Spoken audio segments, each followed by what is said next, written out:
Hey, what's up, everybody? Welcome to Conversations in Pop Culture. I'm your host, Andrew Davis, and we are back in the saddle once again and back to the basics. I haven't done one of these in quite a few weeks, so obviously we got a lot going on. And before I get to my guest, I do want to basically remind everybody of my sponsor here, which is Pocket Jack Comics. We have books like House of the Golden Princess, White Lily, and you can find their books at pocketjackcomics.com, and they are being distributed by Philbo Distributions. So please go check out what they do and check out my good friend Philbo. I think he does if you want to distribute and publish your comic book, and I think he's involved in printing.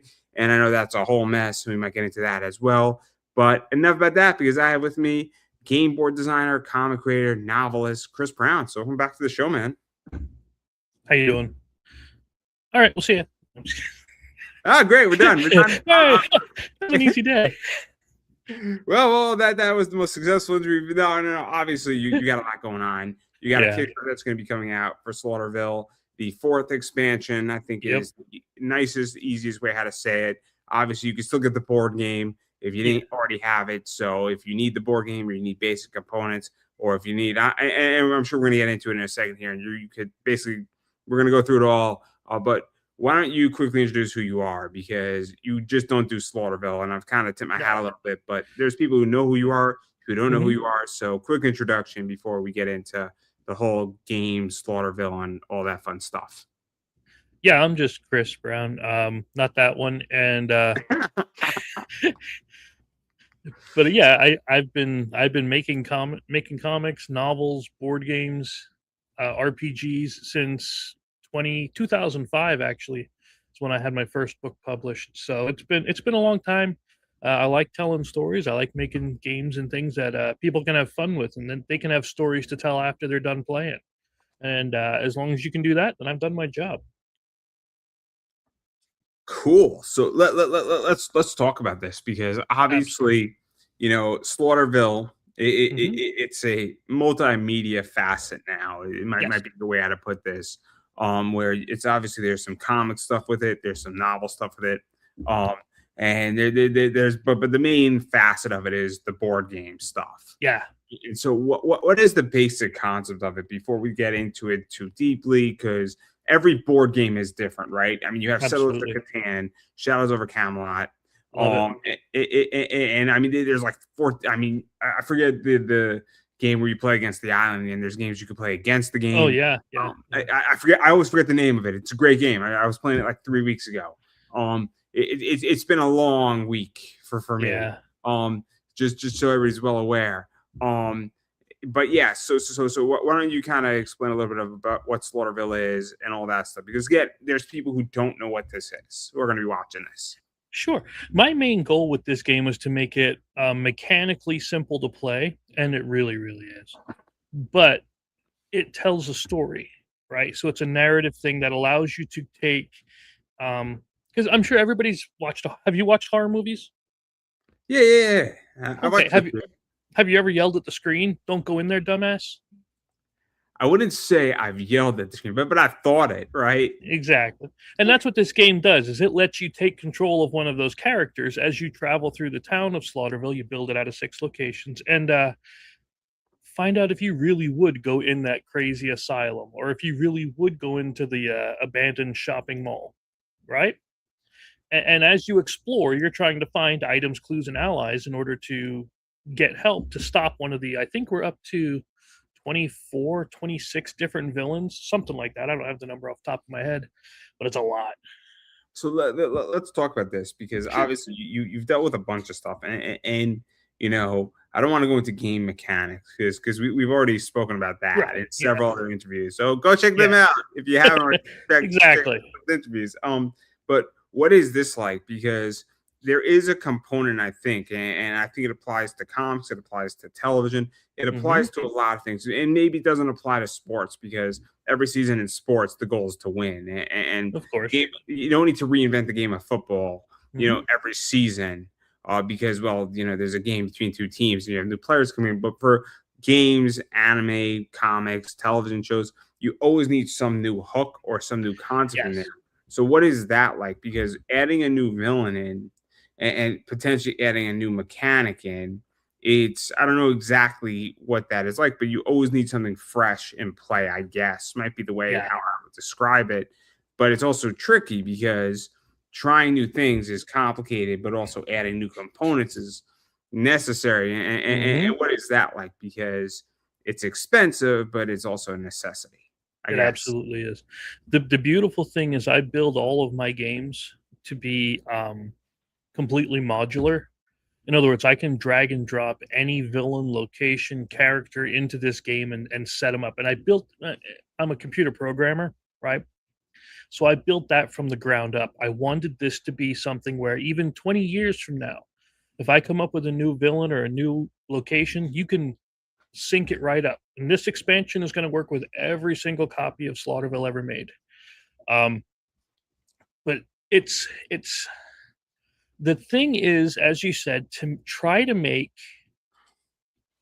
it unique, not make it redundant. There's going to be some redundancy, like there's going to be some cards that are similar to others, but you want to try to make them thematically and mechanically different enough so that it feels like a new experience when you're playing. For instance, I did one in this expansion called the Escape Room, which is completely different from anything I've ever done with it.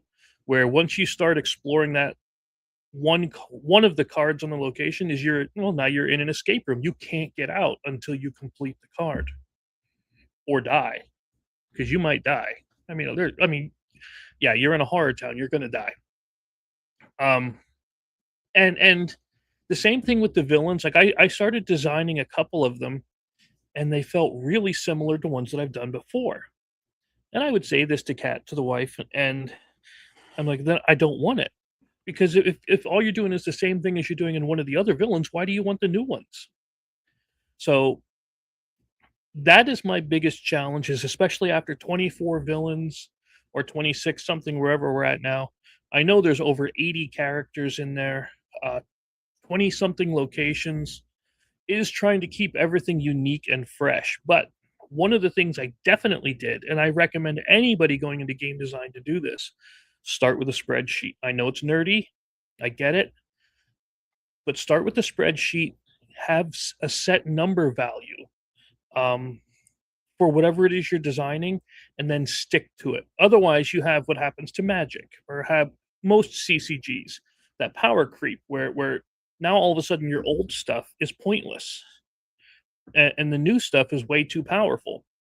But if you have something like that to keep you grounded, it's a breeze doing this.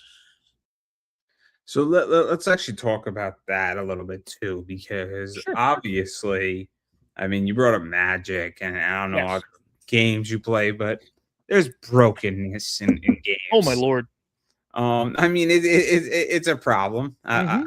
I used to play Magic the Gathering, and I Mhm. used to have a Goblin deck, and let's just say that in 5 turns, I could kill a lot of people. Um, Yeah. pretty sick. Understanding how to use a Goblin Chieftain, a Goblin King, and a Spike Shot Goblin, and now you have a Spike Shot Goblin that can directly attack your opponent for 12 attack points in 2 turns. Well, you're dead. Um, Mhm. it's pretty sick. Yeah, it gets way worse than that though. But not the point here. But like, what is that like too, to have also fair mechanics and also to make it nerdy and also Mhm. keep it consistent, because that's an issue too, right? Yes. And I don't want to go too deep into this, or maybe we Of course. should, but there's issues of consistency in comics, right? Mhm. And I mean, there's good stories, bad stories, a lot of other stuff, and I mean that's a real issue in anything, let alone when you're building a game. Mhm. Yeah, making sure that things are consistent is key. Now, it is often understood that artists will change sometimes between games.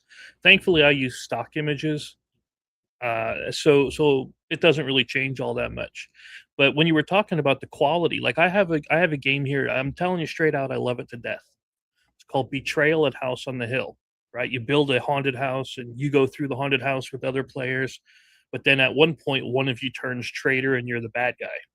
Okay, you can tell easily some of these things were not play tested at all. and they were by famous designers. But it's somebody did not maintain that quality, and that's why whenever I do the Kickstarter stuff or the crowdfunding, whatever you want to call it, I don't go there unless I'm ready to hit print. Unlike a lot of people, and I'm sure you've seen it too, where it'll take years and years to get books, games, whatever you're getting. If I'm not ready to hit print, except for stretch goal stuff, some stretch goal stuff I need to design, then I don't go. So right now, I'm ready to go, but I'm building up the audience in order to get the campaign stuff out.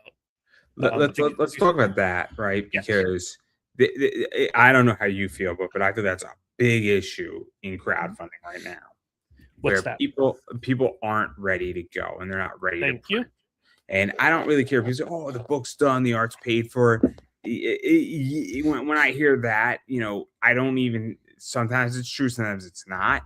Mhm. I mean, if it's ready to go and you tell me it's ready to go, and then it takes you another 3 months to get it to me after your due date, then you are not ready to go.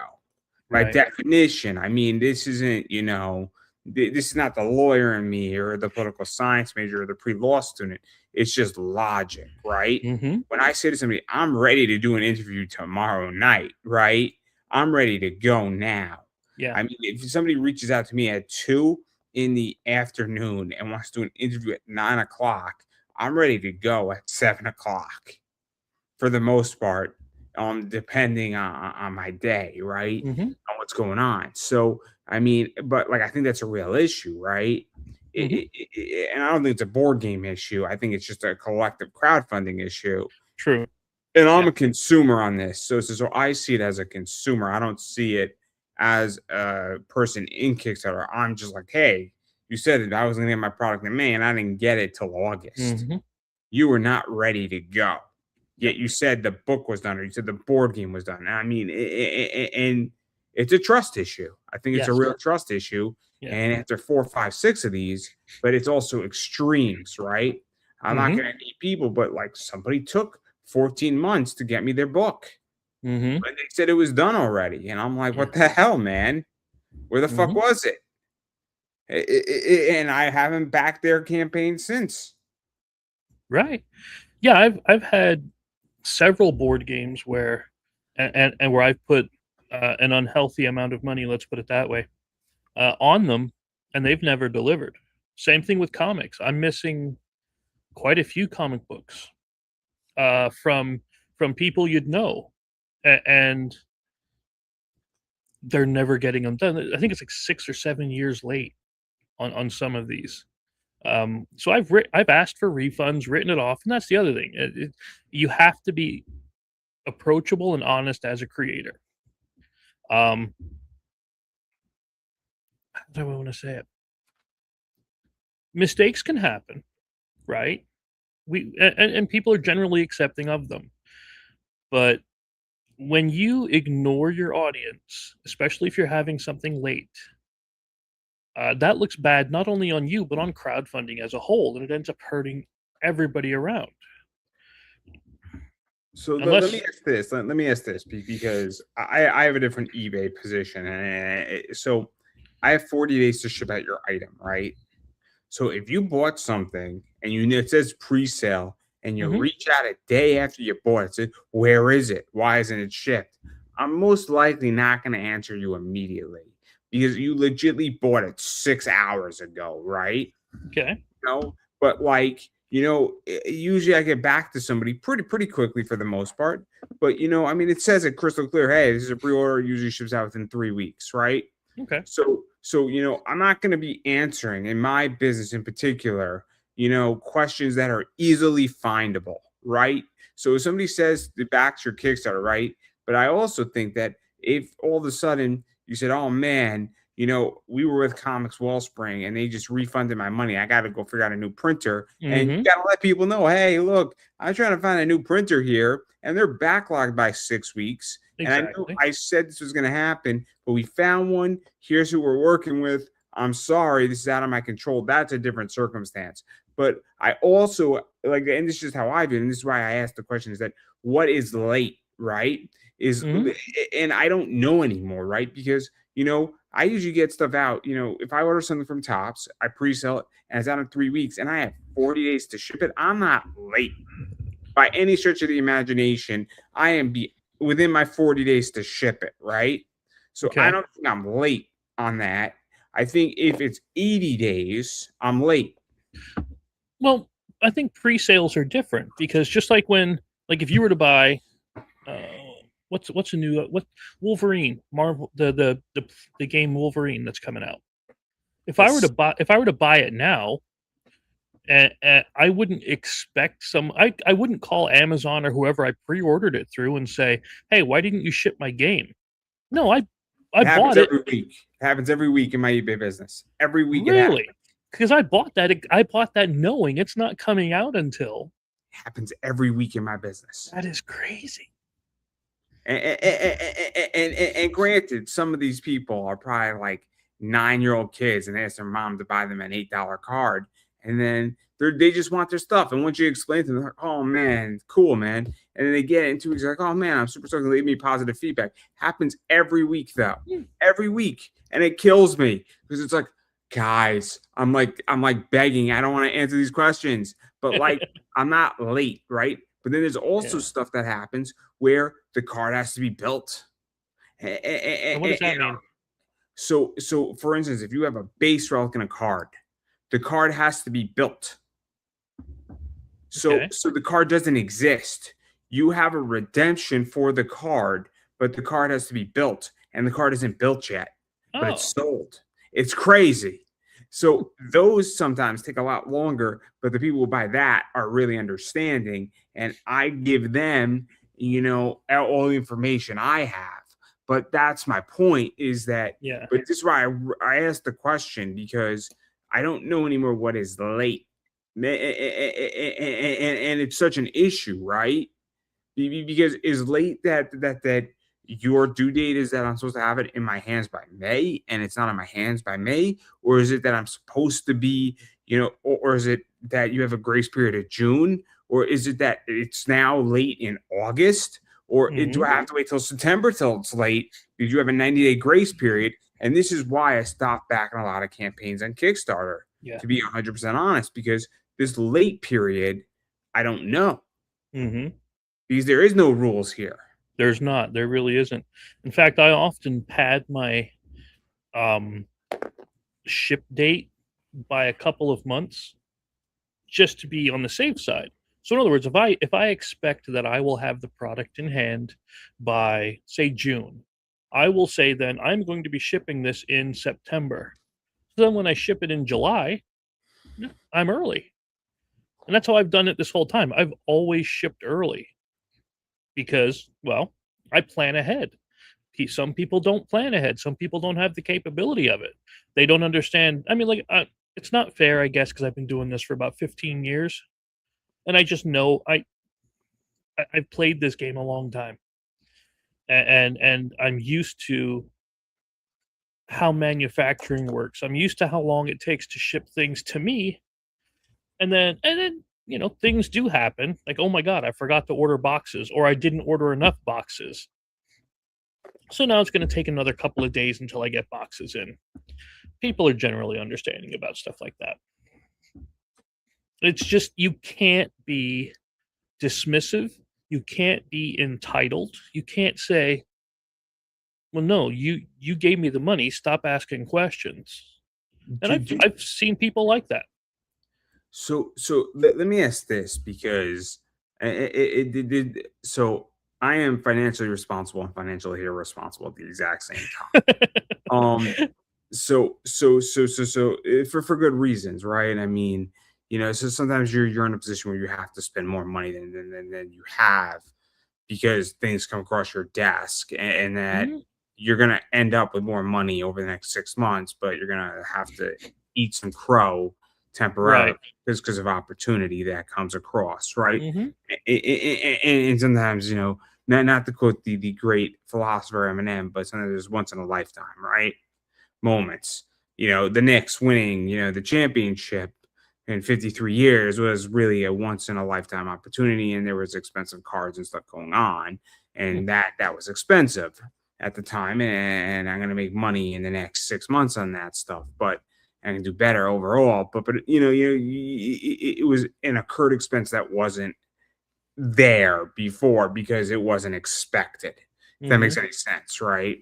And then other things happen, right? But the point I'm trying to make is that I also think that a lot of people who build things like this are not good at money, and it's like you get, you know, let's say you pull in 15K, Yep. that's not 15K of profit. No. That's 15K of expenditure, and you still might be in the hole for another Mm-hmm. 10. So, I mean, but people want to spend the money, or they're utilizing the money, or they're trying to stretch a dollar. Mm-hmm. And I think that that's part of the problem here is, and that's why books get delayed. It's because people have that money coming in. It's treated as straight income in a lot of ways. Your taxes get Yeah. all jacked up, and Yeah. They all of a don't sudden, see that. this is my background in a lot of ways. I'm not a CPA, and I don't want to be. That sounds like a miserable job. Mm-hmm. Uh, April does not seem like a fun month if you're a CPA. I'm just saying. I get my account of my shit in February, for a good reason, and she loves me for it. But not the point. But this is where I'm going with this, right? Is that I think there's financial irresponsibility that causes a lot of these problems too. Mm-hmm. Sure. And I've not only seen that, and some of it is just you're new and you didn't understand and you didn't plan correctly, right? So then they panic and because they don't know how to handle it. But there are also some that I've seen who are blatantly disrespectful, who are clearly um, not delivering out of spite. Uh, I don't want to say who, but 'cause I don't want to get you in trouble with anybody. So, Oh, you could say it. I don't care. I don't care. I mean, you can say whatever you want on this show. I don't care. If you want to mention names, be my guest. I mean, I got names who I think aren't delivering, or are behind, or who don't do their job, and I don't even know if it's out of spite. But I mean, I don't have. I mean, I have no problem dropping names on this. I mean, yeah, that's not. I mean, because it's a fact, right? Now I yeah, can't spite. I could say it's incompetency, but sure, I don't have a problem dropping names on people who are slow, inefficient at this, and have yeah, clearly done something wrong yeah. with their business. Yeah, this Um, this person has said on streams plenty of times that now they're not going to do any more of the book, just because they said you thought it took long with 5 years. Well, now it's going to take longer. That kind of a thing. Yeah. I mean, look, I'll be honest, and I have no problem about me. Is that if somebody gets nasty with me on eBay, right? Hmm. I say, okay, cool. I'm gonna take 3 extra days to ship your item out now. Because you know what, I'm gonna say, look, you know what, I'm just gonna do. I have 40 items I can ship out today. I'll get you in on Tuesday. Hmm. You were on the docket for Sunday. Now you could be home on Tuesday. That's just how I do it, because let's let you cool down for a little bit. It's one thing to ask me, hey, where's my item? What's going on with it? That's fine. But the second you start getting nasty with me, I just say, okay, you know what it is? I'm less likely to work with you. Because, and this is what I've learned from professional gamblers, right? If you're using picks and the person you're picking got it wrong, it doesn't help to yell at them. Much like if a pitcher goes out to the mound and gives up 9 home runs in the first inning, your manager yelling at the pitcher who just gave up 9 home runs isn't going to help that pitcher. It's not going to help your team either, because you're probably going to lose that game, and you want to at Hmm. least get 5 innings out of that pitcher. And if you say, "What the fuck did you do? You just gave up 9 runs," and you smack him across the face, it's not helping your team, right? So yelling at people in those circumstances doesn't help. Yeah. But I digress. But I want to get back to the board game stuff. Sure. So obviously, I know way less about board games than I do about a lot of other stuff. I mean, I play them. I enjoy playing them. I mean, I play a lot of Catan. I play a lot of Shadows over Camelot. I play that island game. Deserted Island, I think it might be called. I'm not exactly sure off the top of my head. A lot of fun, right? So you find out who your real friends are during that game. You find out what type of players you're playing with during that game too. But there's a lot of fun things you learn about people during that game. But but I'm curious how you feel about the current state of board games and RPGs and tabletop gaming, because again, I know the basics, right? And I pick up a game here and there, but I'm not like immersed into it, right? And I'm curious how you feel, because there's a lot of stuff I think going on with it. I see ads for stuff. I see a lot of other stuff going on, and I see a lot of big players, and I see a lot of small players, and I see a variety of things going on, for lack of a better word. I mean, we'll get company specific in a minute, but there's a lot of things that I see going on that I like. Some things I don't like.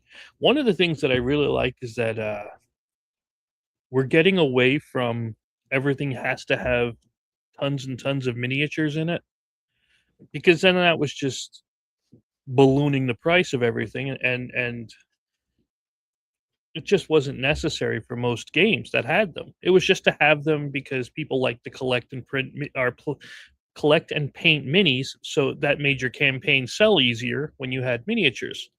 In fact, one of the big companies that built their entire business model on that was, they say it's Come On, but it's CMON, Cool Mini or Not. And if I'm right, if I remember correctly, they are going out of business because they can't sustain this model anymore.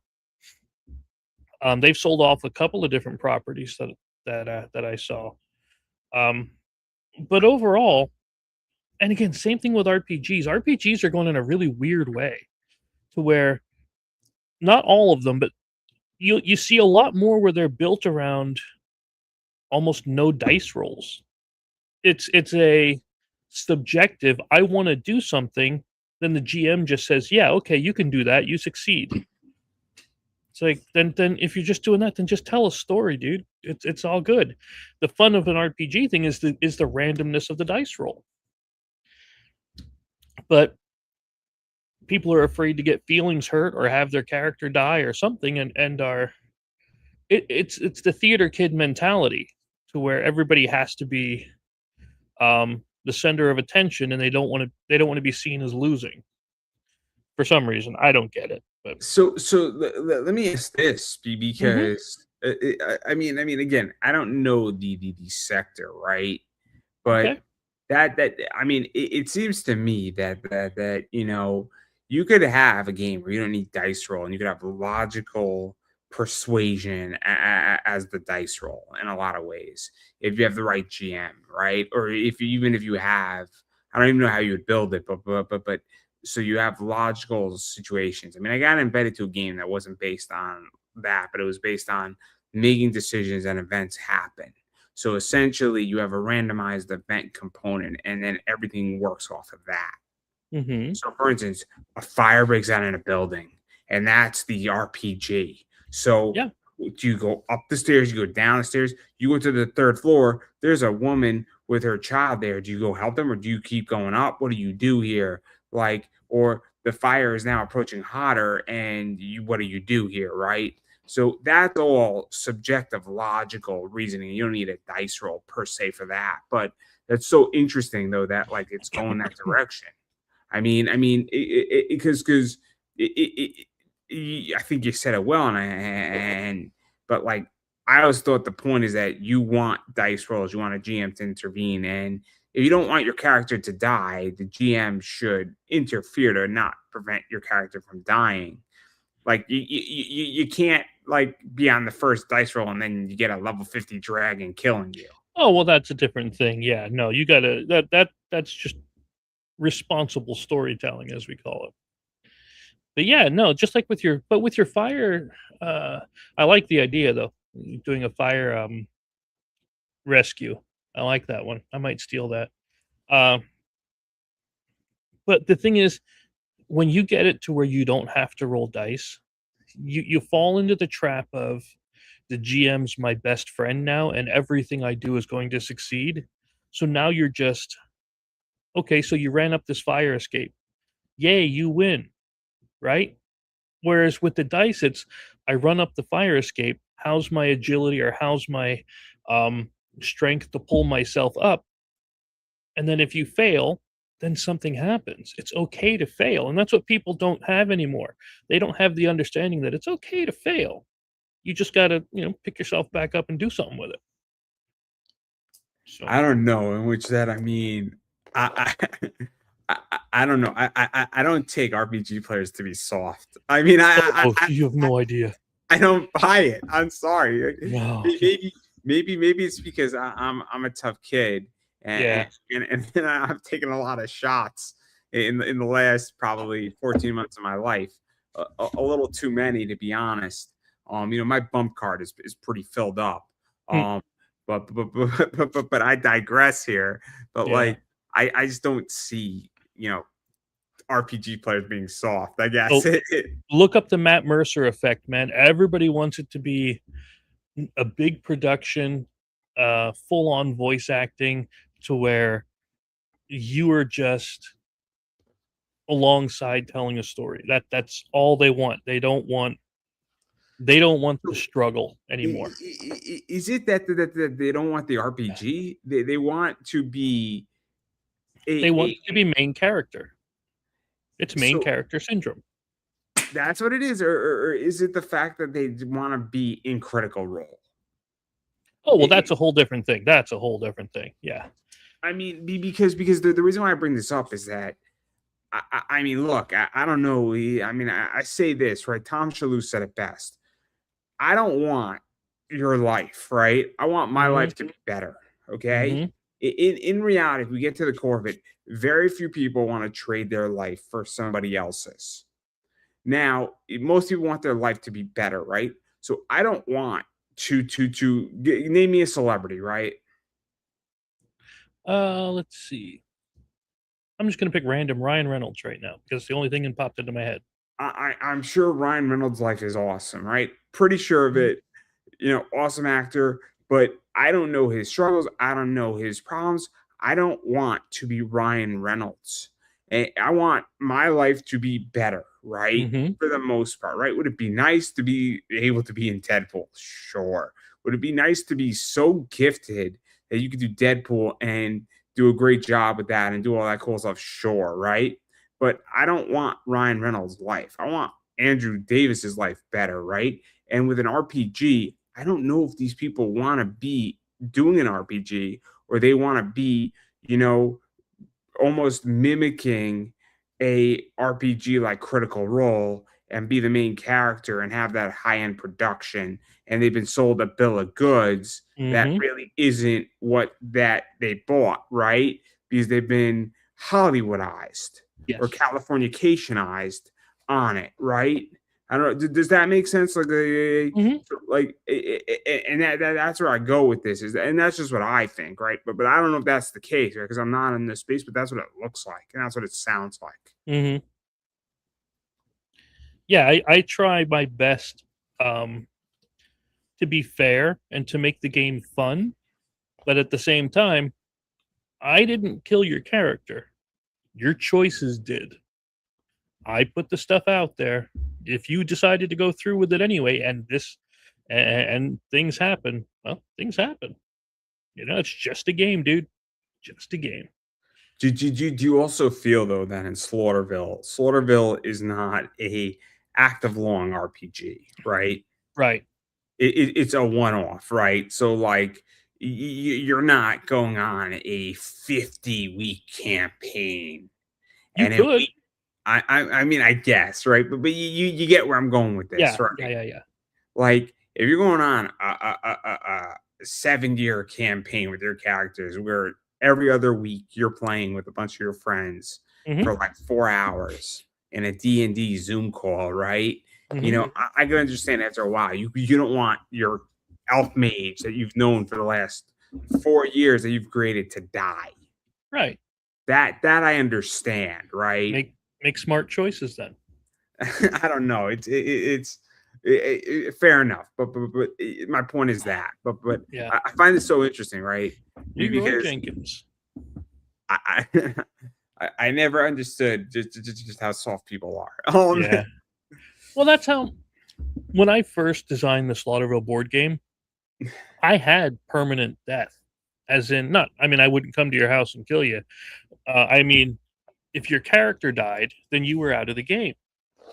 And after playing it and going through, by this Slaughterville 2 one, I realized no, I don't really care for that because I want to keep everybody involved until there's a natural win loss condition on the villain. So I just made it that if you die, as the character dies, you just get a new character. Keep going. So if you decided to take the hot chick into the asylum and she happened to find, you know, something untowards down in the basement and died, okay, that's where her body is. You get a new character now.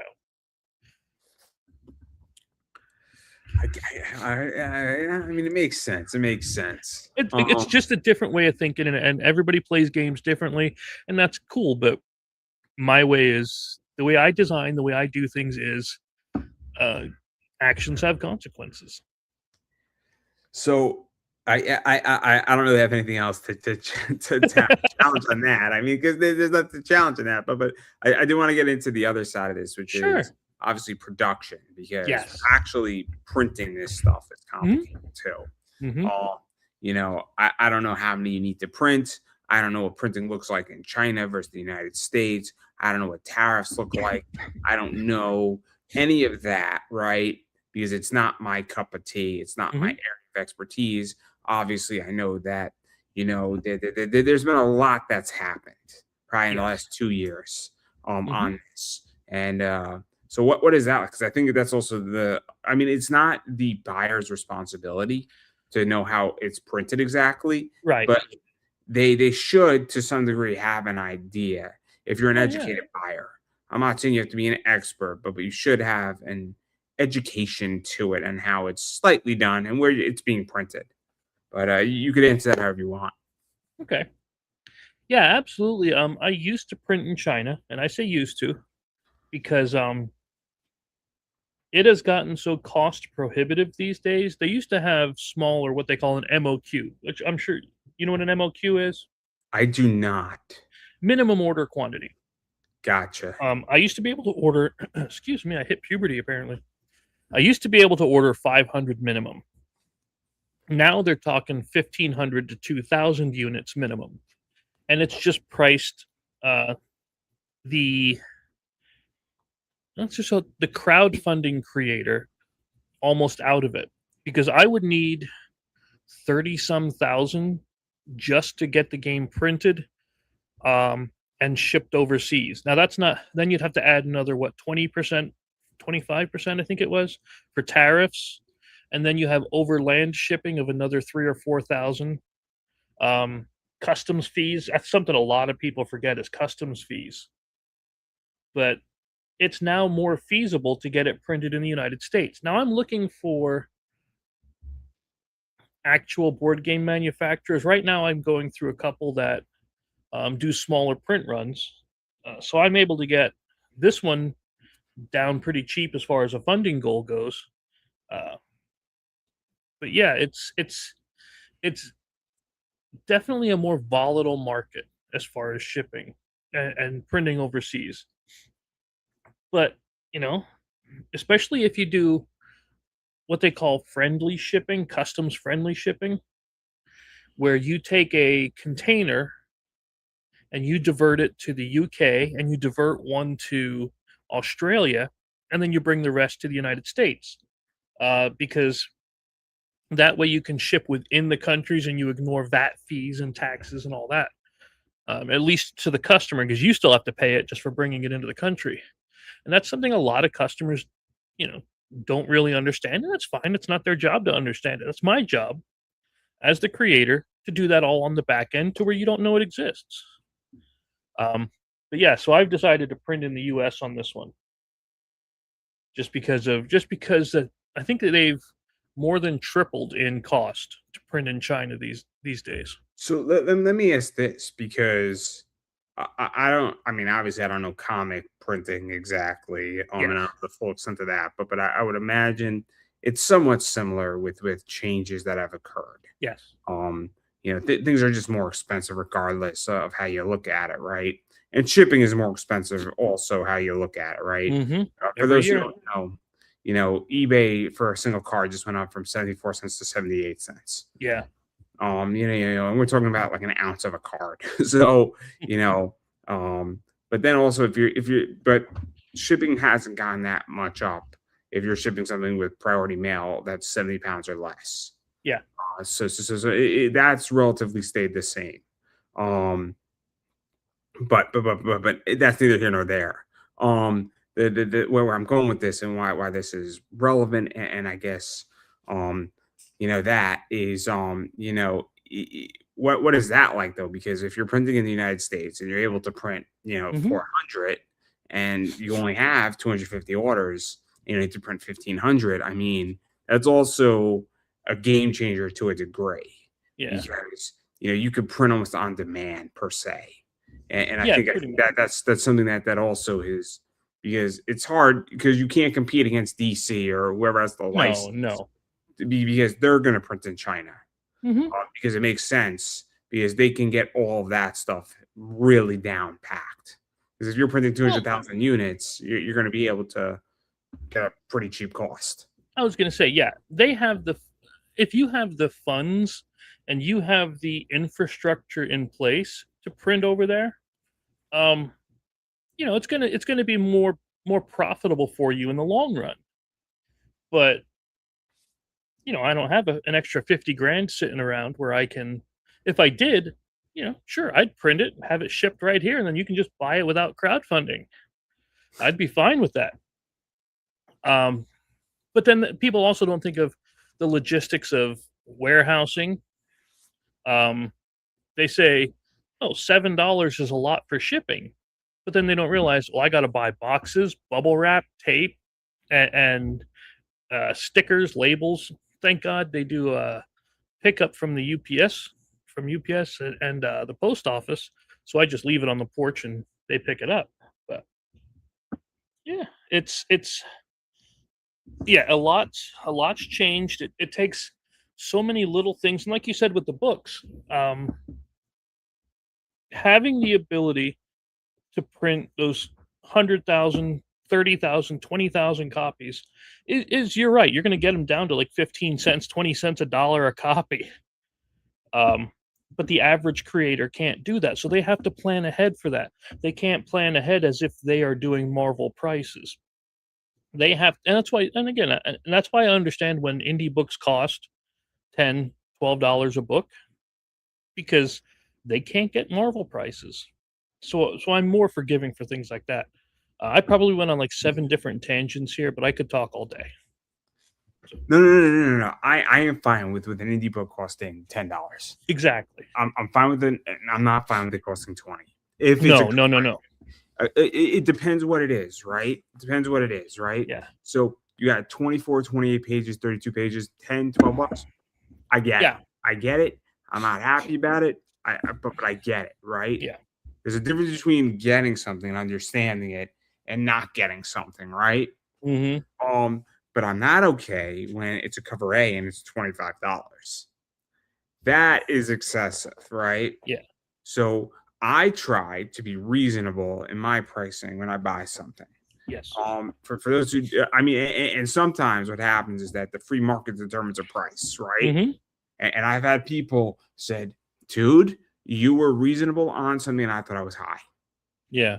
On a particular card, my Sophie Cunningham autos, I thought I was pretty reasonable about it. I would have taken a lot less, but they didn't need to know that. It's a limited 10 auto, Sophie Cunningham, her first Panini Instant auto. And I had about 4 other sellers say, dude, how the fuck did you get that? How did you get that? And I got through them like, dude, how the fuck did you get 3 of them? Like legitimately 4 sellers didn't even want to buy it. They're just like, you win, man. Mm-hmm. when other bigger sellers are giving you props who sell like 100,000 items a year are saying, dude, how'd you do that? And I'm like, I was just there, guys. Like, Mhm. I was just happy to get one. I don't think you people understand. Like, and it's a very funny moment. But but all the, I mean, if I was to walk through the eBay expenditures and all that stuff, it would blow your mind, right? Oh, Um, yeah. it's so expensive in ways that you don't understand, right? My accounting fee alone is a pain in the ass. Um, so but I find this interesting. But again, I mean, I'll ask this because I'm curious. Do you think that crowdfunding is helpful on this stuff? And the reason why I ask it, and maybe that's the wrong way to ask it, but because I don't know if crowdfunding it gets you your market. I don't know Mhm. if it's just a simple distribution order form for you, because this is my issue now with crowdfunding is that I don't know if Kickstarter really markets your product or Oh, if it's a no. simple order form and a simple Yeah. funnel, for lack of a better word. And essentially, what it is that it's a payment processor and an order form sales web page. Yeah. Um, That's all they are. but I'm sick and tired, I guess, of people saying, and I'll state the quiet part aloud. Oh, I'm on Kickstarter for the marketing. Hmm. That doesn't, because and that's where I'm at with Kickstarter is that if you could go and build your own marketing sales position, would you leave Kickstarter to do it, or are you there because it's already built for you and you don't want to? You'll happily give them 12% because it's already there, and it has access to what is a familiar interface. For me personally, if my goal is to never need Kickstarter again. So if I had a big enough audience with a reach that I could um, message or reach out to them without using that platform, I absolutely would do it. If I had it where I had, like I was saying earlier, where I had the games in stock or the books or the RPGs, whatever it is, if I had them in stock and I could just sell them off the website while we're doing stuff like this, I would. That's easily something I would do because yeah, Kickstarter taking 10% isn't fun, and that's again something not many people plan for. Um, That's so interesting because I'm the exact opposite. really? eBay takes 13%, right? I'm trying to work on getting eBay down to 8%. I would like to make it, if I was to be on eBay's board and buy enough shares, that's the first thing that I would advocate on their board to get it down to 8%. 8% covers 3% credit card processing and gives them 5%. And I think it will get rid of a lot of, I think it would make a lot of people happier, right? um and I think it would solve a lot more problems. I think it would Hmm. expand eBay, and I think the way you eBay would make money is you make money on the stock share price side of it. But the reason why I like eBay is that I like the protections on eBay because I have real protections on eBay, and so right now I'm paying 13%, but I have access to huge amount of international shipping, so I could ship all over the world minus a few places. I right now can't ship into Iran, but I don't think Yeah, somebody's going to buy a girl in a bikini card in Iran so quickly. I just don't see it, right? But supposedly in certain countries, they love buying that stuff. yeah. And it's not the countries you think. But it's terrible. But the point I'm making is that I get that side, and then I also get credit card protections. I get seller protections. I get shipping protections. I get access to buying shipping labels off of eBay. So I am happy to give them 13% because I get a whole tool. I get a whole suite of tools that I can utilize. So when I'm giving them, and that's the 10% because it's a 3% credit card processing fee that you're gonna have to eat one way or the other, right? So that's why I don't have a problem paying eBay the percentage, but on Kickstarter, Right. I don't think you get those tools. I was just about to say yes. That's more understandable. And that's what I liked about eBay too when I use it is that I get not only the shipping discounts, but if something goes wrong, it's handled on their end. They take out the taxes, they take out the VATs and handle all of that for me. I don't have to worry about it.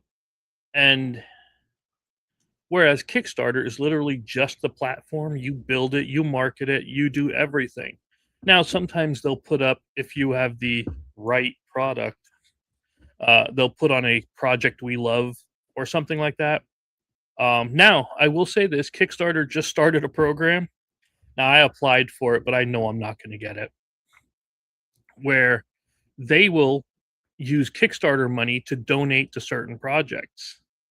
I'll let you get a guess as to what kind of projects they were saying they will donate to, but yes, it's those.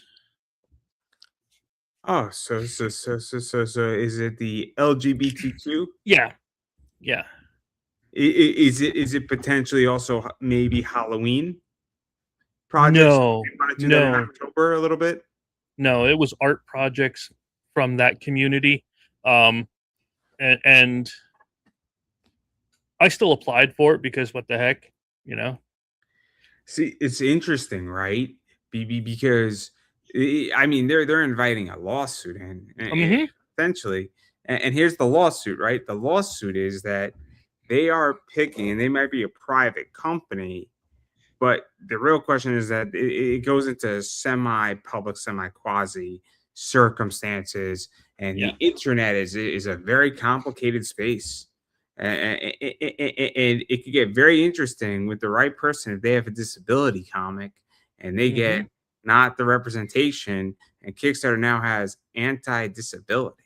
And all it's going to take is me to go through their website as the expert and say, your website's not in compliance that services all these people. And I can find that there's probably some public funding that was on Kickstarter at some point, and I got the loop. And there we go. We got ourselves a little Section 508 ADA compliance lawsuit. And those are expensive. Those are expensive. Yeah. I know exactly the number, how expensive they are. And they're not expensive for the reason you think, everybody. They're expensive because you have to fix the problem. And everybody wants to fix the problem. If you know you're in a lawsuit, you got to fix it. The price goes up high. Goes high. It's very expensive to fix problems when you're being sued. Oh man. But you know what? I let him have it, right? Let him have it. Yep. Let him have it. I said I still applied. I mean, why not, right? Oh, it's whatever. I can't wait to create the Sophie Cunningham comic book. Oh my god, that's gonna be a blast.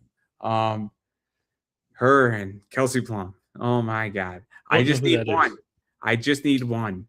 As my wife. But anyway, except, definitely. I would love to see Sophie Cunningham doing the Victoria's Secret fashion show. That'd be great. Her Sports Illustrated swimsuit edition was awesome. Her and Nefesia Collier in that issue were great. I know who did not enjoy that issue was Ben Shapiro. He's the one who asked to get a different magazine instead when that issue came out. And I love Ben Shapiro though. He's great. But I digress here.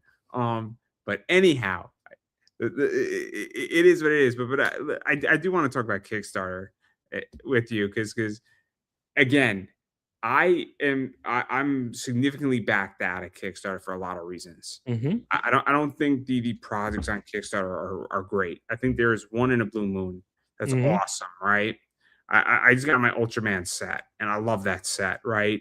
So Richard Card Parks Ultraman set Series 5, big kaiju fan, love cards, really cool set, worth the $85 that I paid for 360 cards. That's awesome. And some other stuff was in there too, which is cool. I bought a Book Nook off of Kickstarter, really cool project. But it's rare with comics because half the time they come damaged. Half the time the people aren't receptive, and I think they're overpriced. I think a lot of this is overpriced. I also think it's been sold as investments, and it's not. No. None of this. Very few of these books are going to be worth Hmm. the paper they're printed on. And I can tell you that as somebody who invests, who buys, and has been screwed on comics. But yes, please. I can think of one that's gone on out of crowdfunding to actually do something. Um, God, you're gonna kick me on the name. Is it Tyler Kirk? Final Boss is a comic book that was picked up by Image Comics.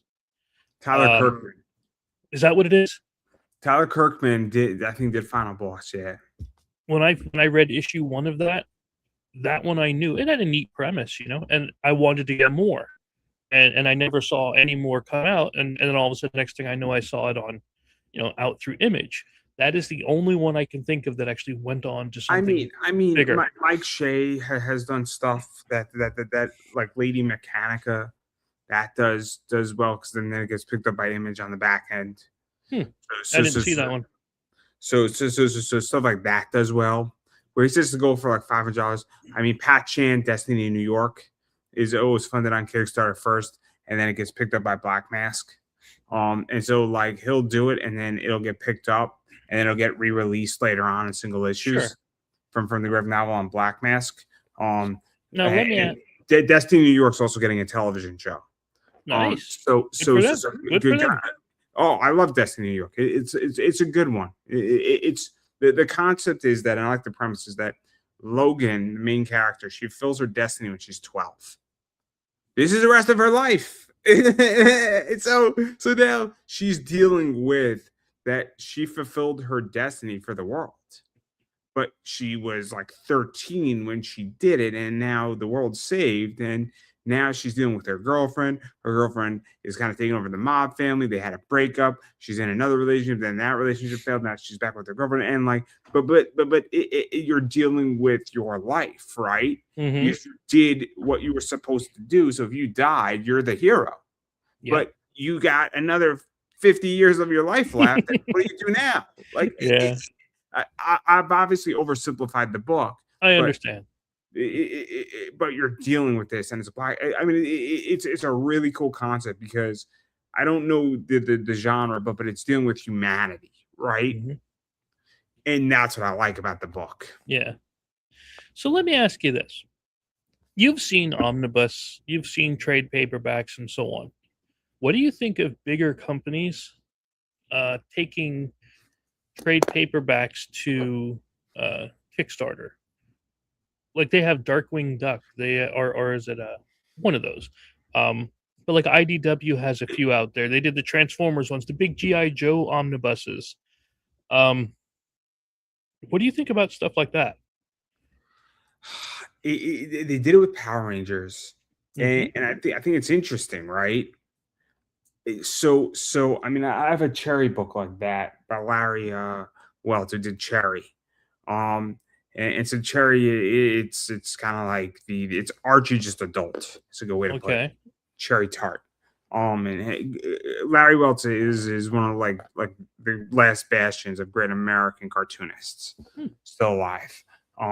You had Howard Cruz in there. You had a bunch of people. Um, the point is that I think it's smart. I also think it's an easy way for them to help fund an expensive project. Hmm. Use their money and other people's money in an interesting way. But I also think it's good for the fan, right? Because I mean, obviously people want this. I mean, I can't afford it, right? At the moment. But if I could, I would, right? But my priorities right now is that I have a but I have a business that requires a lot of capital, and Hmm. I move a lot of capital in and out. And right now, just full disclosure of the reason why I didn't buy, why I'm not backing those books, it's because right now we're in the downward cycle Yeah. of something, and then we're going to enter the upward cycle. And when we enter the upper cycle, I'm going to be making ideally some serious exits. Hmm. Hopefully, I'm going to be making some serious exits on stuff. But the point I'm trying to make is that where but I think it's smart. They're also a collector's item to a degree. So I think it allows people to get stuff, and especially when you go back, like I don't know how far the GI Joe stuff went back, but if you went back 40 years of GI Joe, I mean, it's the cheapest way how to get that stuff. See, I'm of two minds on it. Okay. None of them are on the positive, by the way. One, it doesn't give me a positive view of your company. If you're a big company and you have these licenses and you have to go to crowdfunding for it, that tells me you didn't have enough capital in order to do this. And if people want it, then so that when you're a big company, that makes me nervous, because there were like I was saying with that CMON company, they would generally make 1, 2, 3 million on a board game. Okay. But yet they're always coming back to Kickstarter. So how good are they with their money, especially now that they're out? Right? So And then, hold on, one more. Okay. One more, thank you. It's these larger companies that do this, that are making all of this money, that have all of these things. I think they take away from the smaller creators. Okay, go ahead. I'll shut up. So I don't really have a problem when you're doing an omnibus on that level. And I don't think that so I don't necessarily I kind of disagree, where I think if you're doing a big GI Joe, like 4 big hardcover volumes, and this is 40, 50, 60 years of GI Joe, Mm-hmm. I think it, because obviously I don't think it's a bad issue of money. I just think that they say, look, let's get a bunch of pre-orders in, and let's not have to go through retail to do it, right? Let's go to direct to consumer, right? So and they're using the platform, and I think the product's good, right? That's why I say this, right? If the product was dog shit, right? Mm-hmm. So when you do it with GI Joe, you do it with Power Rangers, when you do it with I can't think of the GI Joe is the best example, right? Right, Like right. that makes complete sense to me. Power Rangers, if you're doing 30 years of Power Rangers in 4 big hardcover, beautiful omnibus books, brilliant, right? If you're doing it with Avatar Last Airbender in doing a hardcover graphic novel, right? As a Mm-hmm. first round, totally makes sense to me if Dark Horse did that, right? Because you're creating a good product that you could do without it, but I don't have a problem with those. It's when you're doing some other stuff. So I'll give you an example. If they did like the Scrooge McDuck that they're doing right now, that Dynamite's doing, I think. Yeah. That to me seems a cash grab, more Mm-hmm. so than the GI Joe does, right? But we also have now the issue where, I mean, I don't know him, but it's Kevin Rotary. He's doing Postal, the book Postal he did. I did The see cats. And again, we're reviving it, or we're doing something else like that and bringing stuff back, and we're spending a lot of money on ads. that. I mean, Mm-hmm. that's also a complicated issue, because how much of this is truly organic and how much of this is being forced down people's throats to buy it. So somebody says, I've seen this ad enough, I'll buy it so I don't have to see this fucking ad again. And you think that's a joke. There's a game called Atlas Earth, right? Okay. So Atlas Earth, you have to watch ads to get Atlas bucks in it. And if you install the app for the ad, those ads for that one, if you hate the fucking ad and it's difficult to do, you install the app and it will actually systematically eliminate that ad for like 2 weeks. And it will replace it with another ad. And so what people have done, what we've all figured out in that game, is there's easier ads that are like 20 seconds, it's easy to exit out of. So we all install the ads that they're trying to sell us that are difficult to exit out of. So let me ask you though, why not just leave the game? If they're this frustrating, why not quit? Because it's a pay to earn game. A what? A pay to earn game. I So you play it and you earn real money in the game. Oh. So I'm earning anywhere from $22 to $25 a month. And it's growing every single month. And so that's why you don't leave the game, right? Because when you're going from $20 to 21 to 22 to 23, and then you go up to 45, 50, 60, 70, $100 a month, it adds up really quickly. And then you take that money, you buy some dividend stocks, and then it does it again the next month, the next month, next month, and you keep growing upward on a J curve. And yeah, that's why. That's why. But that's a different conversation for everybody who wants to learn how I think. But it's I mean, I'm profitable in the game. That's why. But those ads make you want to like kill a baby. Yeah, because some of them are impossible to exit out of. But not getting back to the point though, is that I think there's stuff that is a cash grab. But I also think that G.I. Joe stuff, I mean, if we're talking about like 40 years of G.I. Joe, you're not getting that like year 5 of G.I. Joe. You can't from Marvel's kind of a thing, yeah. So I don't have a problem when it's a product that I can't get any other way, and we brought out some from an archive, because and obviously people want it, but I don't think it's an issue where the company can't afford it. My other big concern, because that was Skybound. The issue I have with Skybound is actually a much deeper issue.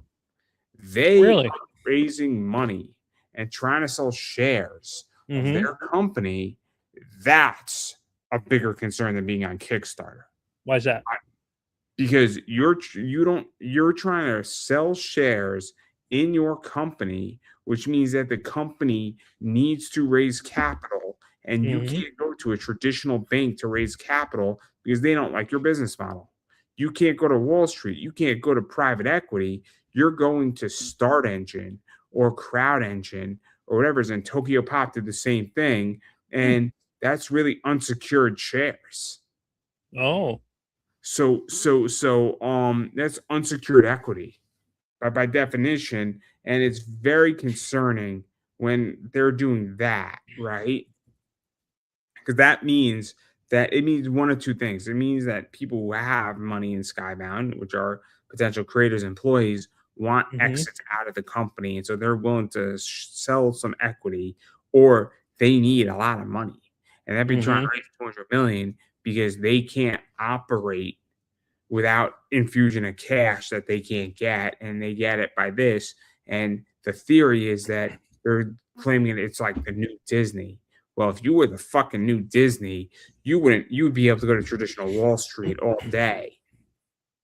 And you're not able to go to Wall Street because they don't want to touch your business, because you got Invincible, you got The Walking Dead, but why do you need to raise capital if you have Invincible on Amazon? That's what I was literally just going to ask. Like, what is the point then? Because they have the comics division. They got. I'm sure comics cost money to make, but they sell, and they have the toys, the games. Look, I just bought I have the Invincible RPG, for crying out loud, that just came out. They licensed Invincible to Overpower card games, so that's coming out. Invincible, Walking Dead. They just got Transformers and G.I. Joe over at Skybound, which is pretty. It's good. If you haven't read it, it's good. No, but I don't know why they want to sell shares. That's my concern. Yeah. What do you need? That's the bigger concern than the Kickstarter. The Kickstarter is just a order distribution for them. That's all it is. Yeah, Kickstarter says they're not a pre-order platform. That's a pile of stuff. You're totally pre-ordering. We could have an ethical discussion about that. That's absolutely fine. With that, I don't have a problem with those omnibus with G.I. Joe, Power Ranger, with that Boom did. All that's fine with me. It's okay. It doesn't bother me. What bothers me is when you're selling shares in your company, because that's a sign that you're not financially stable. I mean, full disclosure, and we're speaking privately, but I've had people wanting to buy my YouTube channel, just outright. I mean, and it's a possibility. I mean, when real people want to buy your content, and the reason why they want to buy this stuff is that the interviews and the content is getting views, and people are wanting to buy content. So, but like, I mean, I don't know if those offers, how deep they are and how real they are and what they want to pay, but there is. I mean, I haven't gotten back to them. I don't really feel like selling my YouTube channel at the moment. And I don't want to explore it either at the moment because it's not my thing, right? I enjoy doing this and I want to grow it, but that's a real concern with Skybound and what they want to do because that's terrifying. When a company says we want to sell shares in our company, but we have all these licenses that are making huge amounts of money, Yeah, but we want to sell shares, they're not doing it to be altruistic. right. Of course not. Wonder what you get for getting them because, like you said, they're unsecured. They don't have So any redundancy or Angel backup. Angel Studio, Angel Yeah, no. Studio, they did it too, but they Mhm. returned capital on those shares in dividend formats. What's So Skybound offering? I have no idea what they're offering on that, and I have no idea when you would get your return on capital or when you could even sell your Mhm. shares in the private Exactly. equity market. Yeah. To me, I have no desire to buy them. It's not an investment I want to make. I made plenty of crazy investments. I have debt investments where I bought debt, which Hmm. is its own thing, whole different conversation. Mhm. Anytime anybody wants to have that conversation with me, we could go through like 4 hours of financial literacy anytime, and I'm happy to do it. Um, I'm definitely well versed in that topic. It's my favorite topic. That and implied probability. Oh my Hmm. god, that's like candy to me. Um, but yeah. So that's what concerns me in comics. But they're running massive ads, much like a lot of people are running massive ads on Facebook for all these Kickstarters. And I don't know how you feel about that, but that concerns me too. Mhm. So Um, well, yeah, the massive ads on Facebook for Kickstarters. It there's a lot of marketing companies, especially now being pushed. See, that's the other thing. Facebook is pushing their Facebook part or not Facebook, Kickstarter partners, where they pick and choose advertising companies and say these are the ones that we support, these are the ones that we recommend, and what they do is they blast out Facebook ads to different groups, and you'll find them all related. Now, I've known people that have used some of these, and they tell me flat out the company gets a decent percentage of whatever it is you make. So if you make 20,000, 50,000, 100,000, you're not getting that. You have to calculate that into your overall cost. But I've also heard that these companies will put money into a campaign like seed to start it so that it looks like it's growing fast and then just, use that as part of their fee. It's I have looked at some of these companies, right? Mhm. And I've looked at books that have used this. And some companies have disclosed it, some have not, and some it has been obvious and not obvious for some. And Mhm. I look at this and I'm like, man, this book did 90,000, and it's not a $90,000 book. Right. Blackpink, right, or Pink Black, whatever it is, Blackpink, I think it was. Not a $90,000 book. I'm sorry. Never heard of it. That's why it did 90,000 on Kickstarter, like 75,000 or 65,000. Okay, book, not a 90 or 70 or $65,000 book, not even fucking close.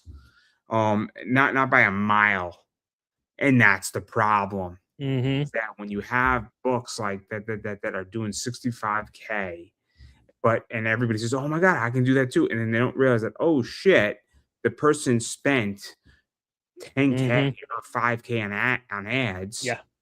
Like, no wonder why their book did that, right? Yep. No shit, Sherlock. Mhm. Doesn't take a genius to figure that out.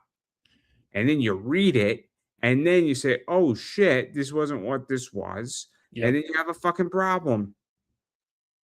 Yeah, well, Yeah. So that's less likely that people are to get the next one because all these people went out to buy your first one, and then you'll see a 50% drop off on the next book if you even get that. But yeah, I've looked at a few of those companies and they said minimum $2 to $4,000 that they want you to spend with them to do advertising. I mean, maybe some people have that. This guy's not one of them. So, I yeah. mean, we have to look. I mean, I'll ask this, right? And you don't have to answer it, and nobody does. What is your profit margin on your campaign, right? You don't have to give me an exact number, and I'll put it this way, right? I make anywhere from 25 to 40% on average per card selling my eBay store, right in that range, right? So that means after my taxes, after my cost of goods, after my shipping, I'm pulling in on average 25 to 40%, sometimes more, right? Depending on what it is. Those Sophie Cunninghams, I made bank on those, and it was not a 40% rate of return. It was over 100% rate of return. And I thought I was reasonable. And a bunch of other people thought I was reasonable too for what it was. I bought the card for 80. I sold it for 280. I was thrilled. Yeah. 3x on that in 8 hours. I'll take that all day. I had no exposure, no risk. And I was happy to get a 3x on it. But my point that I'm getting at here and why this is relevant is that if you don't have, if you're not making 50% margins on your stuff, you can't afford to run ads. There's just no money there. There's just no money there. There's not. I mean, and this is what I think it comes down to. And again, you don't have to answer, and this is just what I think, right? And this is how I approach things: is that my goal is to make money in my business, right? I'm not saying, and I think you have to make money or at least break even on your campaign. Yeah. I mean, and so if you just want your book seen, you should go take out 20K and run as much ads as you want if you just want your book seen. If this is not about money and this is about your book, then you should take out $20,000 to $30,000, do your 6 issues, pump out advertisements, and have a good time doing it. I'll even go one further for that. If all you want is for it to be seen, put it into PDF, put it out there for free. You just want it seen, right? You're not here to make money. You just want it seen. I asked this question to somebody. I'm not going to say who it was. They got massively defensive. And I don't think they understood the question. I said, why is your book not free? If you want readers, you should make your book free. Yep. I'm not saying that this is going to be fun. I'm not saying this is a smart idea. But if you want readers, you should make your book for free and you should make it a PDF. And then you should spend all the art you want on it. And then, but if you realize that, hey, I got to figure out how to make money on this, then you got to figure out a whole different strategy. I learned quickly that the Kindle free promotion does nothing except keep money out of your pocket. It's a nice way to say it, because people will flood to get it for free. But will they leave reviews, which is what you're hoping for, or will they read it, which is what you're hoping for? You do not see the return after that. Then they expect everything else for free. So if your only thing is just to get it seen, give it away for free. But if you're looking to make this a business, looking to live off of this, then you've got to charge for it. I'm not saying charge $30, $50, $60. So I will challenge, and I will add a caveat to that, because I think the caveat is important, right? So I am in the process of building out a card class for free on YouTube, right? The goal is that I want to build my brand, because I don't make my money by selling my card class. I'm going to make my money by selling you cards on eBay. So by me informing you and educating you, and then you see my eBay position, you then get to know, oh, this is the eBay store behind this card class. But I'm giving it away for free, and I'm giving all this information, education away for free. I could go build this thing on Udemy, but I don't see the point, because I think the real value is that the marketing is then. So now when somebody has a card question in a Facebook group, they're going to come to me and they say, oh man, this guy really helped me out with my card. What's in his eBay store? So I'm using it as a marketing tool. But it's also, because I mean, what am I going to do? Charge $10, $20 on Udemy for a pretty much, 4 hours of a card class that legitimately took me maybe 10 hours to build. And I'm knowledgeable on it, and all this information, it's all this information can be found. I'm just putting it Mhm. in a uniquer and easier format. But it's a branding tool to build my brand. That's when, because the real business behind it is A, consulting on this, and B, selling cards. So Yeah, it's like if you want to do a comic book and your goal is to consult on comic books, then absolutely that's getting the name out, because if that's how you're going to get your business, that makes complete sense.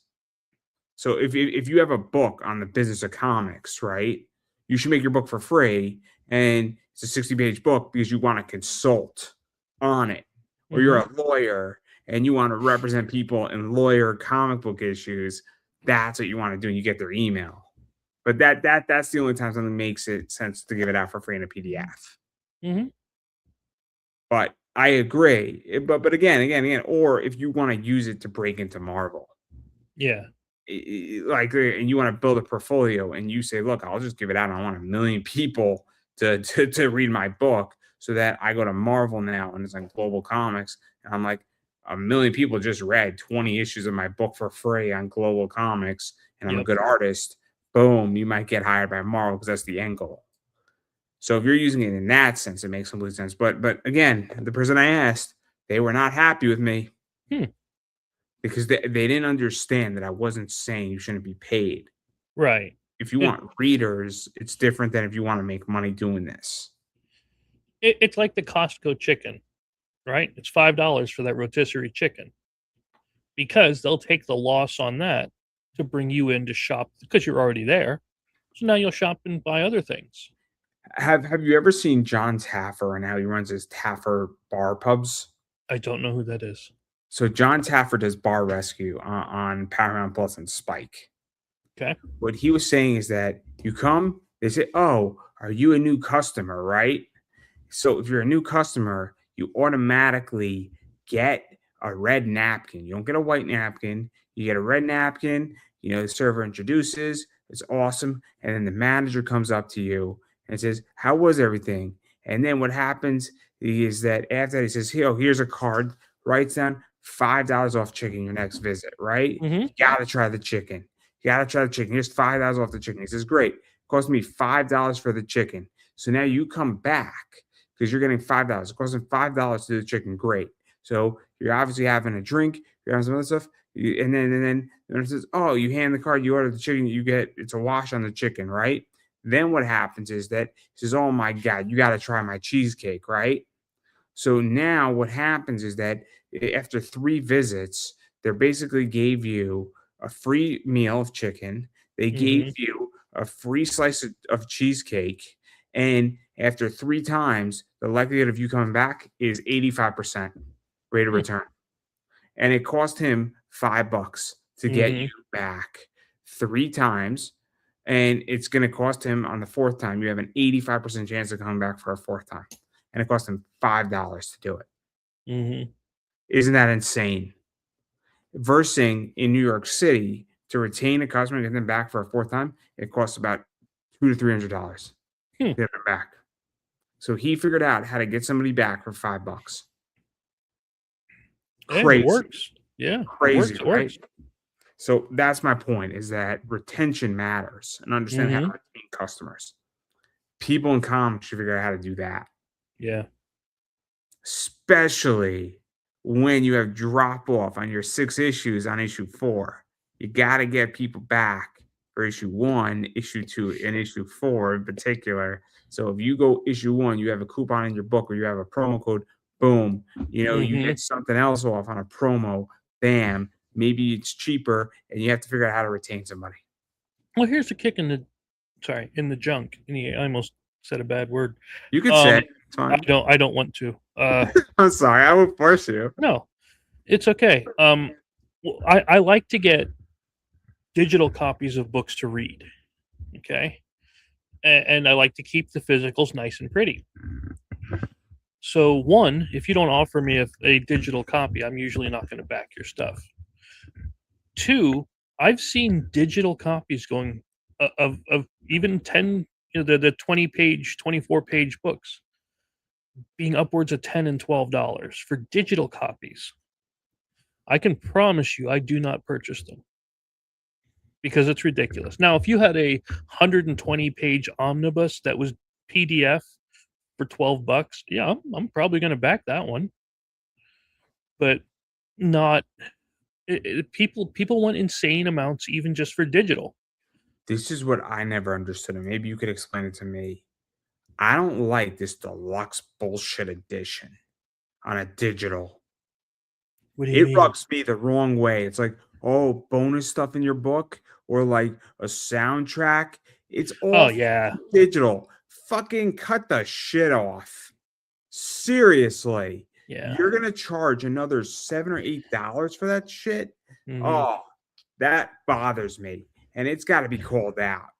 I did. I had that with an RPG company, and they had the core rule book, right? But the core rule book also had the soundtrack. It had all of these other things with it, like just incidentals. And I said, I don't want that. I just want the book. How much is it just for the book? Well, then it was suddenly only $35 for the book instead of 60 for all this other junk that I didn't even want. You know? So yeah, I've seen that happen a lot. I don't particularly care for it. If you want to make them as add-ons or extras, give them away something, This go is for it. what I don't like is the following. I don't like it's a digital product and like you're gonna charge for like a neat cover on a digital like $3 more. Like, really, guys? Are you that Mhm. desperate? Are you that broke? Like, I don't punish people on digital, man. Mhm. Like, I don't punish somebody for something, right? Like, what's wrong with you? Like, not you particularly, but like it's Yeah. whatever. It's an upsetting thing for me because here I feel like you're just milking me, and Mhm. there's a position, right? I'm not interested in being milked out and being drained dry, right? I'm going to use another term that's going to get you and me both in trouble. I'm not interested in having the last ounce of the orange juice squeezed out of me, Mhm. right? Like at an anime con like this. Like, if I just paid $90 at a con, I'm not interested in every single guest charging me $80 for an autograph. There Mhm. gets a point where I just spent $90, $100 for a ticket, and I'm not interested in being bent over and screwed again. And I think it's a problem. And I think some of these celebrities have to realize that, look, the con just charged me $100. You're charging me $100. They're charging me over here. This is over here. Like, $1,000 is gone in 5 minutes. And I Yeah. think it's a problem. I think it's a huge problem. And I'm not saying these people shouldn't make their money, but like on Kickstarter, on a digital, it's like, you guys are the indies. Mhm. Why would you punish somebody and charge them an extra $5 for a digital nude cover and that, or charge for a deluxe edition? I don't get it. I feel like you're punishing your audience. Mhm.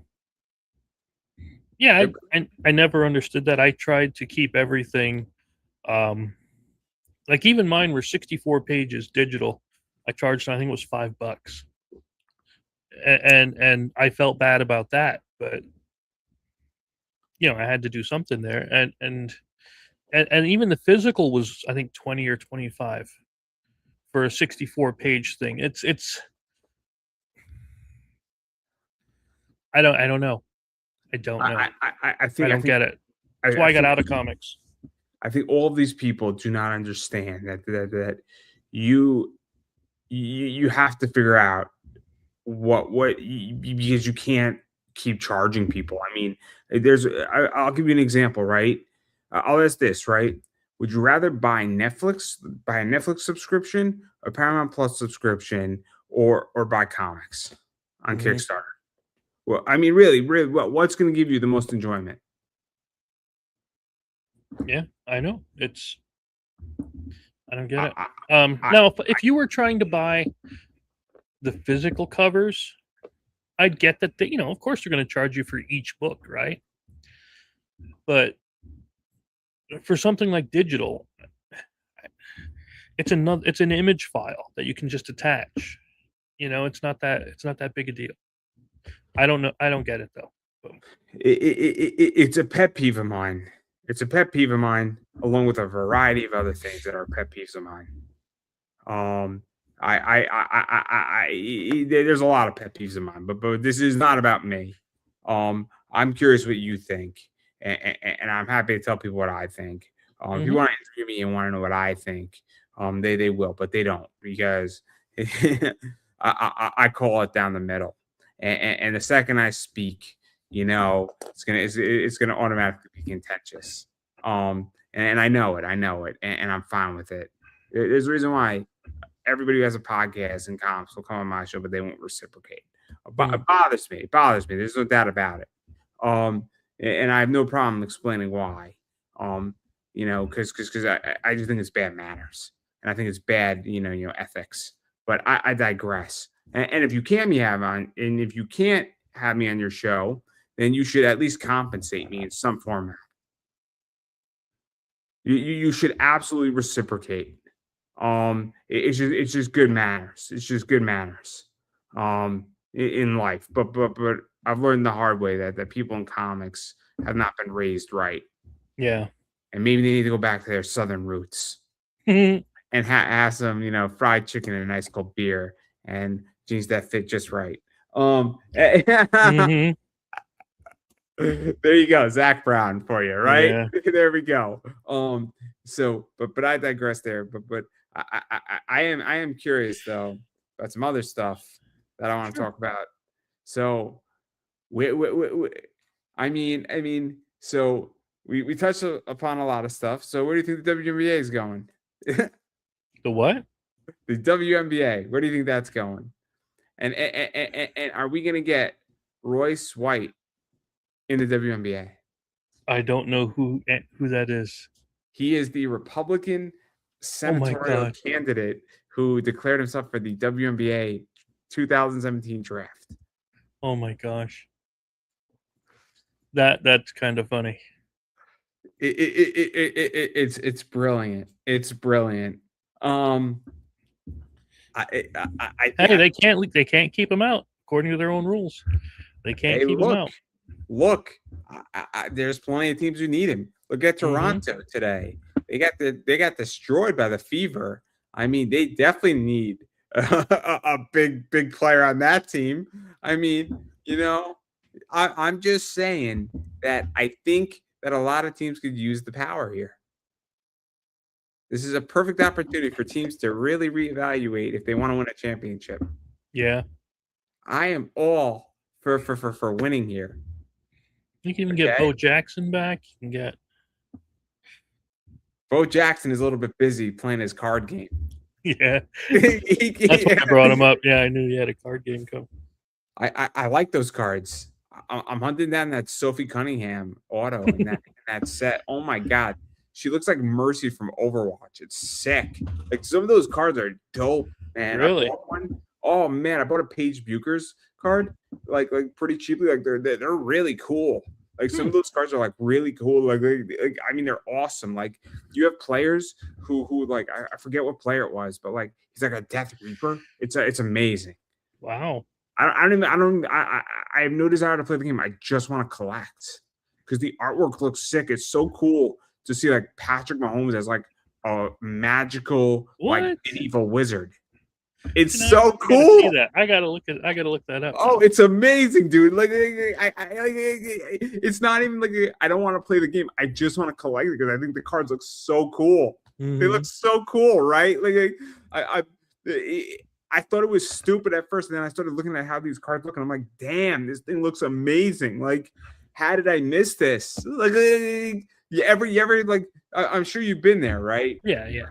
You think something is stupid on the surface, and then you dive in, you're like, this isn't stupid at all. This is awesome. Like, so that's that for me. Yeah, I'm gonna have to look that up. I am in for a pre-order potential lottery spot if it drops, and Nice.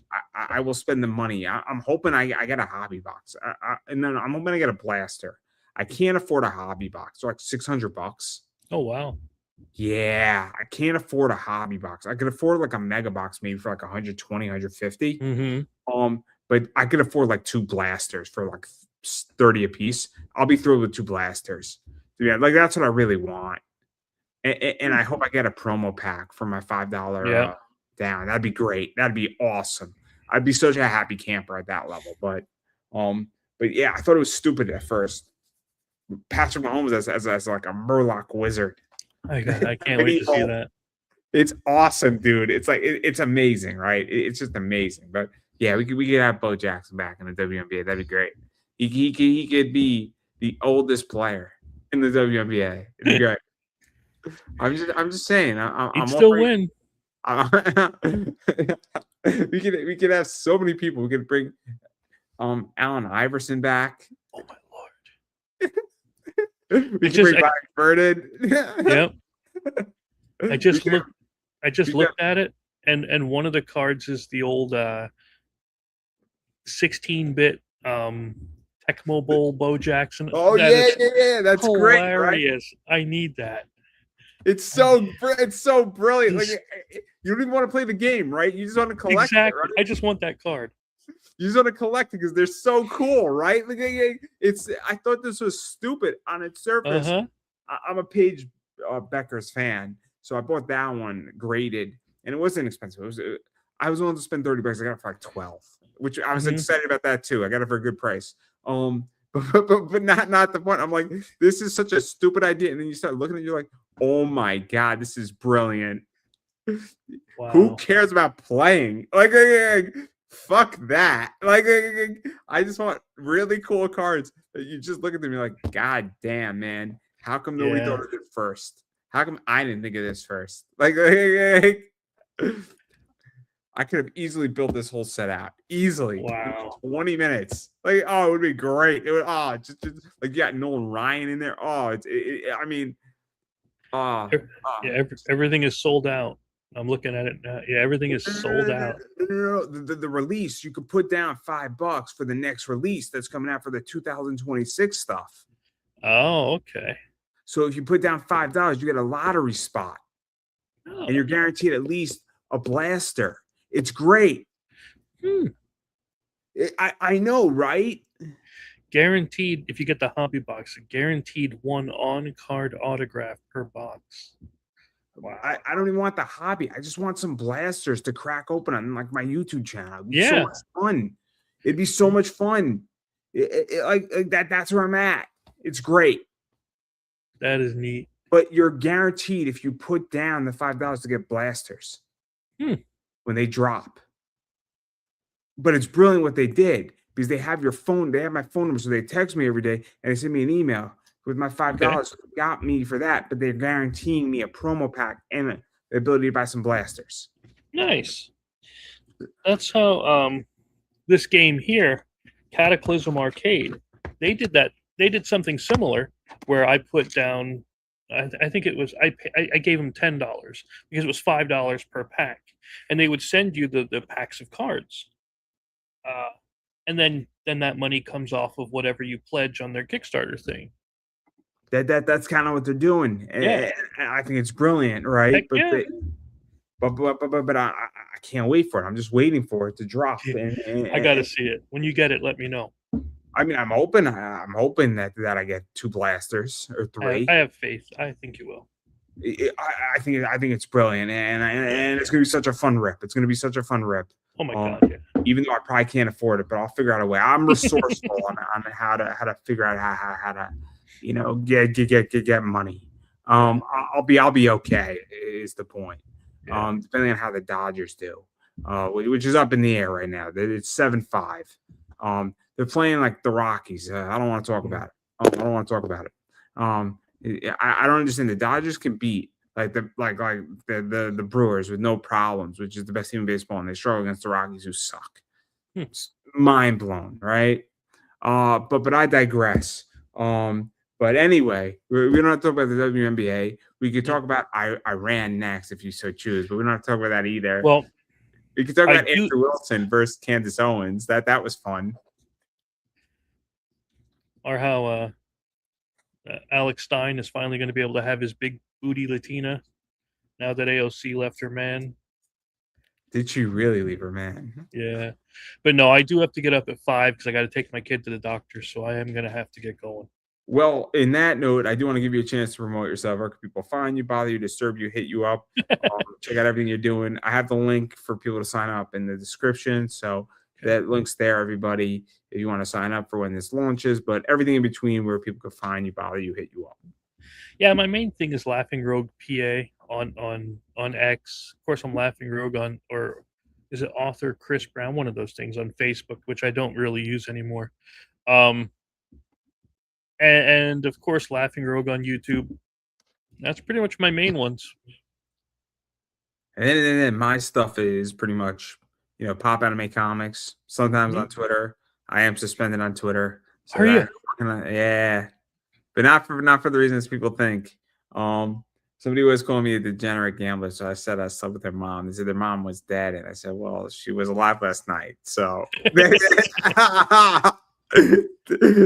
X/Twitter did not like that, and I thought it was funny. A few other people thought it was funny. Apparently, I would have said my back hurts from the shoveling. I mean, stuff like that. Yeah. The person clearly did not like that statement. I thought it was hilarious. Don't call me a degenerate gambler. And lesson learned. I cut deep, everybody. And I'm doing okay at the moment right now with betting. Depending on how the Dodgers do, we got a whole nother inning to go through with them. It's just it's whatever. I'll tell everybody where we're at with this. So we're in the top of the 9th, everybody. So basically, we got a whole another inning to go through, and they're up by 2 runs. So who knows what the hell's going to happen with them? But I'm okay overall. I only have $25 on the Dodgers. Just want to make that crystal clear. I do not have a gambling problem. Do not ask.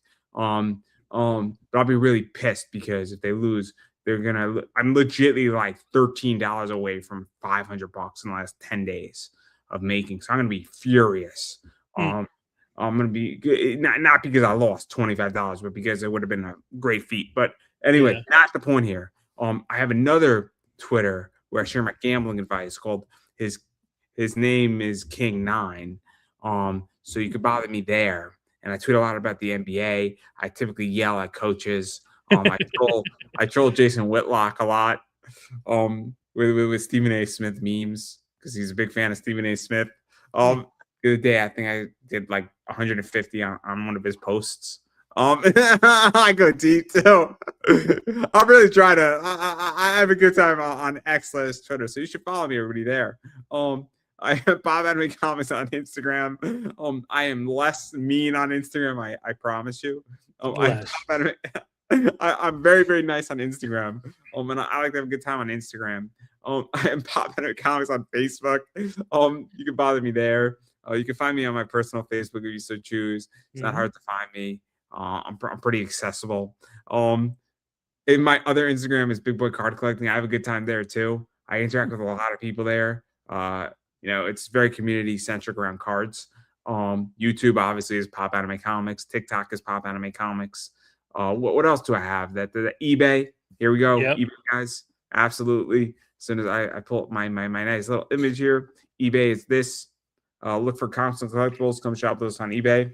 And I got a lot of stuff in my eBay store, everybody. So I got stuff like this in my eBay store. I have stuff like this in my eBay store. This was in my eBay store, which is super rare cards. I just sold a $600 card in my eBay store the other day. I do have stuff like this in my eBay store right now. So good old Caitlin Clark. Big card right there. I'm asking a lot for it. I'm asking $300 for that puppy. It's a good one. And then stuff like this sometimes comes into my eBay store.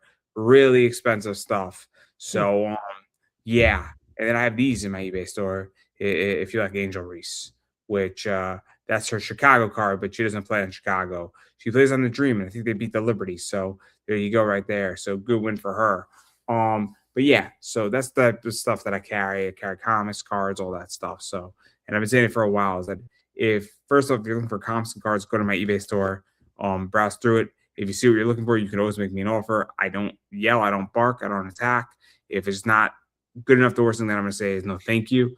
And if you are looking for some stuff and you don't find it, ask me in eBay and even my eBay store, because I may have it and I'm happy to list it because I do move a lot of merch around a lot of the time. And I'm happy to list it for you. And if I don't have it, I know a lot of people in comics and a lot of people in cards, and I'm happy to direct you to the right person because I carry certain stuff that other people don't carry. A perfect example is that Sophie Cunningham card, everybody. Those cards sold out, and I'm the only one who sold them on eBay. And there was 10 of them in the world, and I had 3 of them. And so, I'm presuming that if somebody else had them on eBay and I ran out of it and somebody was looking for it, I would have directed you right to that other person, and I would have been happy to do it. And hopefully other people do that for me.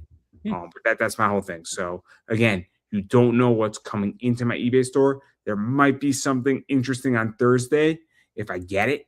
I'm not going to tell you what it is. It's not like sexual. I just don't want to tip my hat off before I have it. But it's going to be a high end launch. Super cool card set. Probably $400 or $500. Nice. In my eBay store if I get it. Yeah. It's going to be a bloodbath. While I'm driving through Pennsylvania, preferably through Harrisburg. So, I'm traveling to Pennsylvania on Thursday. Are you? So I am. I'm gonna be about an hour and a half outside of Pittsburgh. Okay. So I was gonna say, if you're down near Harrisburg, you're about a half hour, 45 minutes from me. Yeah. So I'm seeing my sister and my nieces. Good. So it'll be fun, guys. It'll be fun. So I'm not going to be available pretty much for the whole weekend. But it's going to be fun, right? But that launch is going to be big.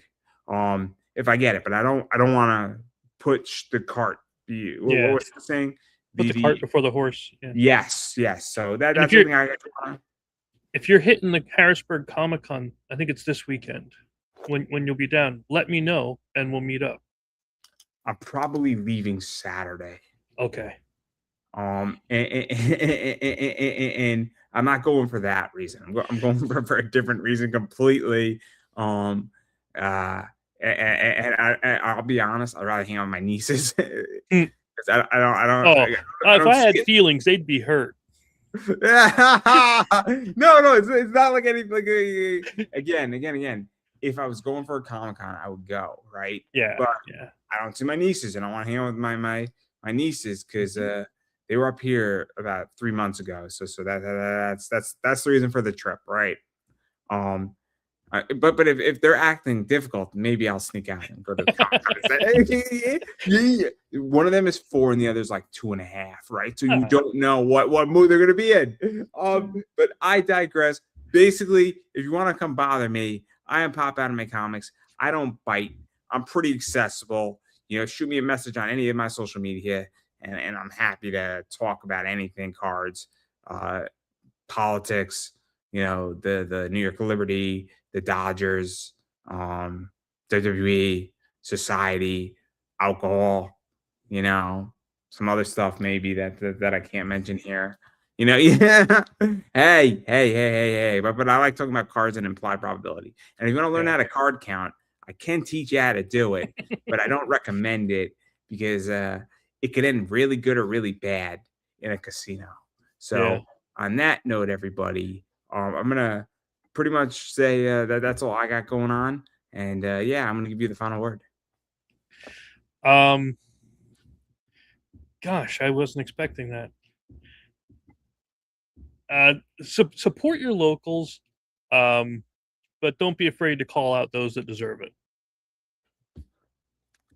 I don't think I could have said that any better myself, everybody. And that is a wrap.